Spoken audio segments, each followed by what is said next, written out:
नमस्कार, स्वागत आप सभी का YouTube channel knowledge TV. Haryana आज 13 मई दिन भर की 13 बड़ी ज़बरदस्त घोषणा, आदेश, ऐलान क्या है, पूरी जानकारी आइए देखते हैं।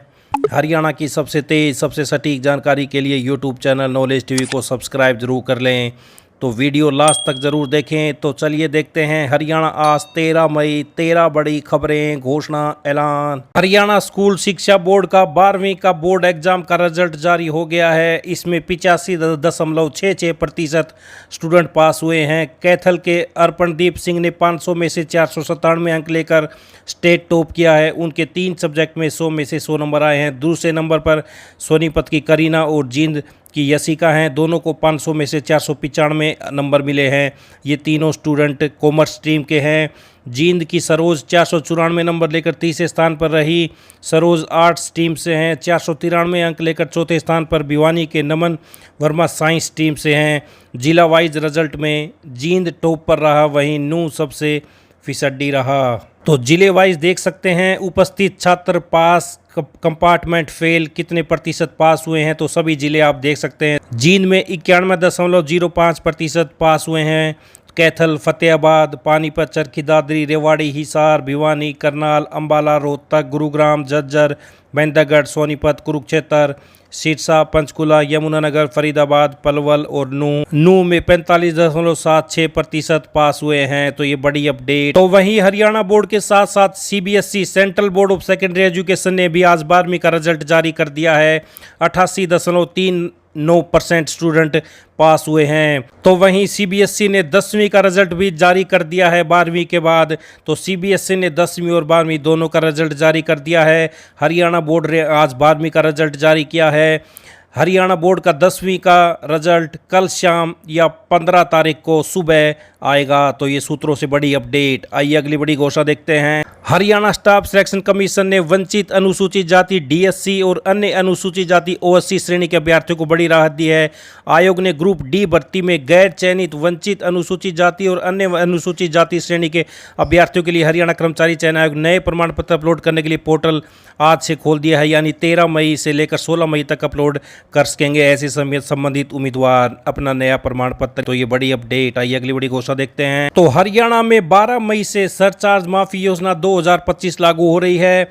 इस योजना के तहत ग्रामीण और शहरी दोनों क्षेत्रों में स्थित सभी निजी उपभोक्ता श्रेणी, कृषि श्रेणी, सरकारी, नगरपालिका, ग्राम पंचायत, राज्य सरकार एवं अन्य पब्लिक सर्विस यूटिलिटी, औद्योगिक और अन्य श्रेणियों के कनेक्टेड और डिसकनेक्टेड उपभोक्ताओं को लाभ मिलेगा। यह योजना ऐसे उपभोक्ताओं के लिए वैध होगी जो 31 अगस्त 2024 तक बिजली निगम के डिफॉल्टर थे और आज की तारीख तक डिफॉल्टर बने हुए हैं। एक मुश्त भुगतान किया जाता है। तो पात्र सभी घरेलू कृषि उपभोक्ताओं को मूल राशि पर 10% की छूट दी जाएगी और पूरा सरचार्ज माफ किया जाएगा। तो घरेलू उपभोक्ताओं को क्या लाभ होगा? घरेलू उपभोक्ता जो योजना में भाग लेने का निर्णय लेते हैं, उनके पास अधिसूचना की तारीख तक बकाया मूल राशि का एक मुश्त या 8 मासिक या 4 द्विमासिक किस्तों में भुगतान करने का विकल्प होगा।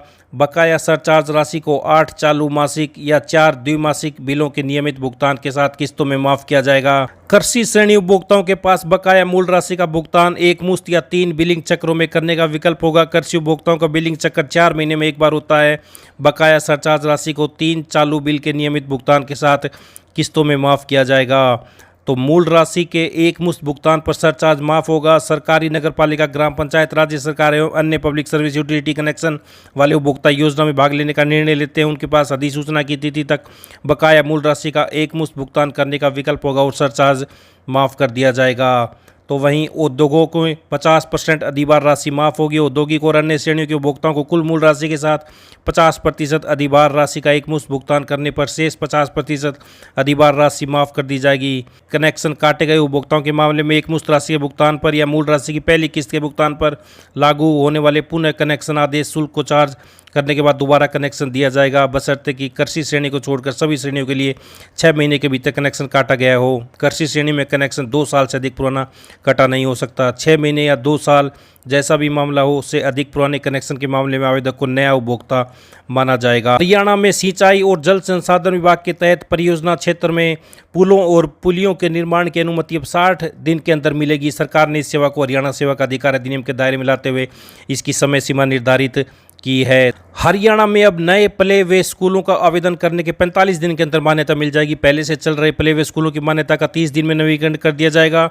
इसी तरह परियोजना क्षेत्र में पुलों और पुलियों के निर्माण को अनुमति 60 दिन में मिल जाएगी। तो नए प्ले वे स्कूलों को मिलेगी 45 दिन में मान्यता और 30 दिन में नवीनीकरण हो जाएगा। तो ये बड़ी अपडेट। आइए अगली बड़ी घोषणा देखते हैं। पंजाब और हरियाणा हाईकोर्ट ने अर्धसैनिक बलों के जवानों के हित में एक महत्वपूर्ण निर्णय सुनाया, जिसके तहत गंभीर बीमारी के कारण मजबूरी में स्वैच्छिक सेवानिवृत्ति लेने वाले जवानों को दिव्यांगता पेंशन से वंचित नहीं किया जा सकता। कोर्ट ने स्पष्ट किया कि यदि कोई जवान स्वास्थ्य संबंधी गंभीर समस्या से पीड़ित है और समय पर विभागीय निर्णय नहीं होने के चलते स्वैच्छिक सेवानिवृत्ति लेता है तो उसे उसकी व्यक्तिगत इच्छा नहीं माना जा सकता। तो ये बड़ी अपडेट। आइए अगली बड़ी घोषणा देखते हैं। केंद्रीय वायु गुणवत्ता प्रबंधन आयोग ने दिल्ली एनसीआर में ओवर एज वाहनों को डीजल पेट्रोल न देने के आदेश दिए हैं। दिल्ली में यह आदेश 1 जुलाई 2025 से लागू करने का है। एनसीआर में शामिल हरियाणा के 14 जिलों में 27,50,152 ओवर एज वाहन हैं। हरियाणा के गुरुग्राम, फरीदाबाद, सोनीपत और यूपी के गौतम बुद्ध नगर में यह आदेश 1 नवंबर से लागू होंगे। हरियाणा के रेवाड़ी, महेंद्रगढ़, पलवल और नूंह, पानीपत, करनाल, जींद, झज्जर, रोहतक, भिवानी, चरखी दादरी। उत्तर प्रदेश के मेरठ, बागपत, गाजियाबाद, बुलंदशहर, हापुड़, मुजफ्फरनगर, राजस्थान के अलवर, भिवाड़ी में ऐसे 1 अप्रैल 2026 से लागू किया जाएगा। तो ये बड़ी अपडेट सामने आ रही है। ओवरेज वाहनों को एनसीआर में 1 नवंबर से नहीं मिलेगा ईंधन। तो ये बड़ी अपडेट सामने आ रही है। एनसीआर में शामिल प्रदेश के 14 जिलों में 27 लाख से ज़्यादा ओवरेज वाहन हैं। हरियाणा के लिए प्री मानसून और मानसून की खबर राहत देने वाली है। प्रदेश में इस बार मानसून 4 से 5 दिन पहले यानी 20 से 24 जून के आसपास प्रवेश कर सकता है। आमतौर पर जून के आखिरी सप्ताह तक पहुंचता है। मानसून में इस बार सामान्य से ज़्यादा बारिश की संभावना जताई गई है। तो प्रदेश में 24 जून के आसपास आएगा मानसून। अब तक सामान्य से 31% ज़्यादा बारिश की। तो वहीं पैरामेडिकल स्टाफ की बढ़ती मांग को लेकर अब नर्सों को यूरोप के देशों में भेजेगी सरकार। हरियाणा कौशल रोजगार निगम के तहत ये भर्ती की जाएगी। तो ये बड़ी अपडेट। तो वहीं 1 महीने में कम से कम 4 स्कूलों का निरीक्षण करें अधिकारी। हरियाणा के शिक्षा मंत्री ने कहा कि जिले के सभी उच्च अधिकारी हर महीने कम से कम 4 स्कूलों का निरीक्षण करें। तो ये बड़ी अपडेट स्कूलों से। सेना और अर्धसैनिक बलों के सेवानिवृत्त जवानों को प्रदेश सरकार सरकारी और निजी क्षेत्र में रोजगार के लिए प्रशिक्षण दिलाएगी। वीर उड़ान योजना के तहत 2000 पूर्व सैनिकों को रोजगार दिलवाने के लिए प्रशिक्षण का लक्ष्य रखा गया है। इतना ही नहीं, प्रशिक्षण पूरा होना और कौशल प्रमाण पत्र प्राप्त कर लेने के बाद पूर्व सैनिकों को 50,000 रुपये भी दिए जाएंगे ताकि रोजगार प्राप्त करने कोई आर्थिक परेशानी न आए। देश सरकार ने शहीद सैनिक व अर्धसैनिक बलों के जवानों व अधिकारियों के बच्चों के लिए छात्रवृत्ति योजना शुरू की है, जिसके अंतर्गत 6ठी से 12वीं तक के बच्चों को 60,000 रुपये, डिप्लोमा या स्नातक कर रहे छात्रों को 72,000 रुपये तथा स्नातकोत्तर कर रहे छात्रों को प्रति वर्ष 96,000 रुपये दिए जाएंगे। तो ये बड़ी अपडेट। तो ये सभी हरियाणा वासियों के लिए आज दोपहर बड़ी घोषणा, आदेश, ऐलान। हरियाणा की हर छोटी से बड़ी जानकारी के लिए सब्सक्राइब जरूर कर लें चैनल सब्सक्राइब करने के बाद घंटी का बटन जरूर दबाएं, जिससे अगली वीडियो का नोटिफिकेशन आपके पास पहुंच जाए।